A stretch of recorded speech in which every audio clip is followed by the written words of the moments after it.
ओम श्री गुरुवे नमः।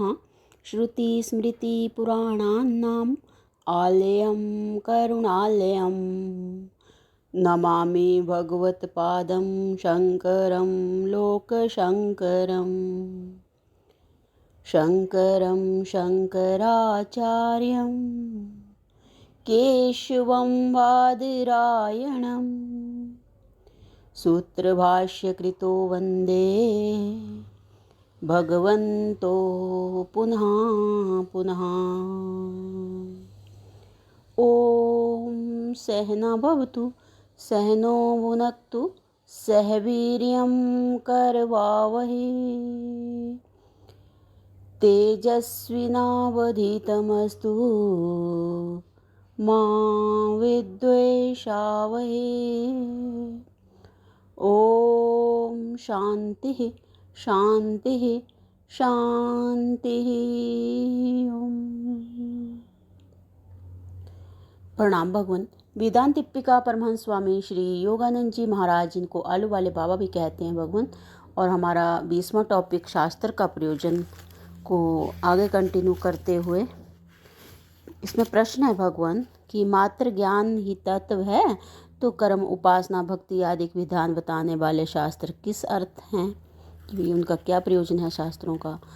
तो यहाँ पर एक महात्मा जी का प्रसंग आया था जो दिव्य बूटियों को जो थे वो जानते थे, रोग निवारक व्याधि को दूर करने वाले। और तो उनके साथ बहुत सारे लोग गए, तो जो महात्मा जी बताते गए तो जिसको जिसको जो चाहिए, जो बूटी उनको लग रही थी कि भी इससे हमारा रोग ठीक हो जाएगा, वो वहाँ रुक गए।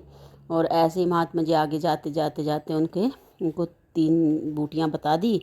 और जब वो दिव्य बूटी बताने के लिए आगे बढ़े तो वहाँ पे स्वामी जी कह रहे हैं कि भाई 100 में से एक ही आदमी रह गया था, कि बाकी सब उनको इकट्ठा, जो पीछे बताई थी औषधियाँ, उनको इकट्ठा करने लग गए थे। तो अब बता रहे हैं कि ये जो दिव्य बूटी है इसके पीने की विधि है। बूटी पीने से प्रथम 3 दिन तक अन्न जल रहित भूखा मरना पड़ता है। जो इस प्रकार पीता है वो अमर हो जाता है। फिर उसको पंच महाभूत और उनका कारण रूप माया बाधक नहीं होती। उसको जो आनंद होता है वह कल्पनातीत है, मैं उसका वर्णन नहीं कर सकता। बूटी पीने वाला स्वयं ही उसका अनुभव कर सकता है और कोई नहीं कर सकता। बूटी पीने वाले को सब देवता नमन करने लगते हैं, उसकी आज्ञा उल्लंघन करने को कोई समर्थ नहीं होता। आप देख ही चुके हैं कि मैं तालाब में तैर कर नहीं आया हूँ, उसका कारण यह है कि मैंने बूटी पी है। सब बूटियों का ज्ञान जो मुझे हो गया है वह इस बूटी का ही प्रभाव है। जैसा शरीर आप मेरे देखते हो ऐसा शरीर मेरा नहीं है। मेरे वास्तविक स्वरूप को बूटी पीने वाला ही जानता है। मेरा शरीर आदि अंत और मध्य से रहित है, अनेक ऐश्वर्य से पूर्ण है, अनेक ऐश्वर्य से संपूर्ण है। मैं अपनी महिमा को प्राप्त होता हूँ। आप लोगों में से जो इस औषधि को लेना चाहें वे लें। इतना कहते ही उसका शरीर और बूटी एक बन गई। किनारे के मनुष्यों में से एक को छोड़कर किसी की हिम्मत बूटी पान करने की ना हुई। एक जो दृढ़ था साधु के वाक्य पर पूर्ण विश्वास करके उस तालाब में कूद पड़ा और साधु की बताई विधि से बूटी का पान करके कृतार्थ हुआ। तो स्वामी जी कह रहे हैं कि साधु वेद हैं, साधु वेद है। प्रथम 2 वन की जिन औषधियों का वर्णन किया वे कर्म और उपासना के वन ही हैं। भीतर के कर्म और उपासना के वन की हैं। जो उन्होंने औषधियों के जो 2 वन बताए, तो स्वामी जी कह रहे हैं वो कर्म और उपासना के वन की है। पृथ्वी के भीतर का वन माया रूप है और तालाब ब्रह्म सागर है, तालाब ब्रह्मसर है। वहाँ की बूटी ज्ञान है। राग द्वेष हटाने रूप अभ्यास से, वैराग्य से माया को छोड़कर जिस टापू में पहुँचते हैं वह अनिवर्चनीय पद है। बूटी पान का फल ब्रह्म प्राप्ति है। देहाध्यास रूप शरीर को पीसकर जब उसका रस पिलाया जाता है तब ब्रह्म स्वरूप हो जाता है। संपूर्ण वेद का ज्ञान उसको हो जाता है, सर्वज्ञ हो जाता है। माया और माया के कार्य उसको बाधक नहीं होते। 3 दिन भूखा रहना मतलब है इसका कि भाई तीनों शरीरों के भाव से रहित होना है।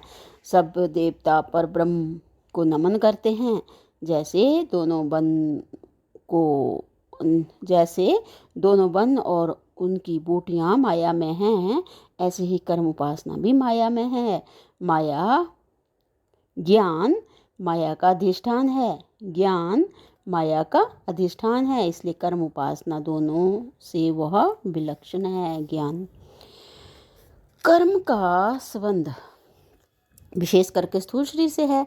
उपासना सूक्ष्म मानसिक है और ज्ञान स्वरूप स्थिति है, उसमें कोई क्रिया नहीं है। ज्ञान की सत्यता के सामने कर्म और उपासना की सत्यता नहीं है। केवल कर्म फलदाता नहीं है, कर्म में रहने वाला जो भाव है वह अज्ञान का है। चाहे वह शास्त्र विहित हो चाहे निषिद्ध हो, वह भाव स्थूल क्रिया के साथ बलिष्ठ होता है और अधिष्ठान की सत्यता से प्रतिबिंब से सत्य भासता है। अधिष्ठान की सत्यता से प्रतिबिंब से सत्य भासता है, इसीलिए उसका फल होता है। असत्य के सहारे होने से तुच्छ है कर्म का फल। आगे बता रहे हैं, मानसिक क्रिया है, यह भी अज्ञान में ही फल देती है। मानसिक क्रिया ये भी अज्ञान में ही फल देती है। अधिष्ठान की सहायता उसमें बिंब रूप हो भासती है। असत्य के सहारे होने से वह भी अल्प है। ज्ञान अज्ञान के सहारे रहित होने से संपूर्ण सत्य है। इसलिए मात्र ज्ञान ही संपूर्ण सत्य है। ज्ञानी भी क्रिया करते हैं, किंतु उनकी क्रिया में सत्य स्वरूप ब्रह्म का लक्ष्य छिपता नहीं है। ज्ञानियों को क्रिया का अज्ञान और भौतिक पदार्थों से संबंध नहीं होता। ज्ञानियों को क्रिया का अज्ञान और भौतिक पदार्थों से संबंध नहीं होता, इसलिए उस क्रिया का फल भौतिक नहीं होता। ब्रह्म भाव वाला ब्रह्म को ही प्राप्त होता है। ब्रह्म भाव वाला ब्रह्म को ही प्राप्त होता है। उपासकों और मुमुक्षुओं का तत् अर्थात ईश्वर सत्य से संबंध होता है। उपासकों और मुमुक्षुओं का जो तत् मतलब समष्टि ईश्वर सत्य से संबंध होता है, इसलिए वे उच्च ऐश्वर्य को प्राप्त होते हैं। यज्ञ कर्म में जिसको श्रद्धा सहित सत्भाव होता है वह कर्म के फल को प्राप्त होता है। अधिकार के अनुसार ज्ञान उपासना और कर्म का फल होता है। अधिकार योग्यता को कहते हैं। कर्म फल के लालच रहित मनुष्य कर्म नहीं कर सकता।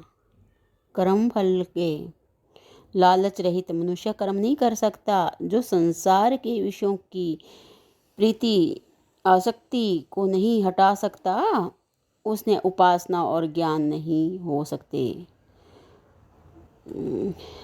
ऐसों के लिए शास्त्र का उपदेश कर्म करने को है। वे कर्मानुसार फल प्राप्त करते हैं।